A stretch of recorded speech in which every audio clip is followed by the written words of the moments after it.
aking home-based university in my Sydney University studies simula 2014 hanggang sa ngayong 2023.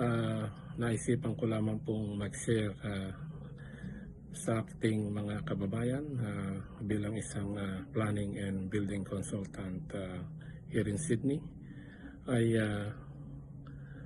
tungkol sa isa na namang issue na kinaharap ng ating mga kababayan patungkol sa shortage ng ating water supply na nagmumula sa ating mga dams.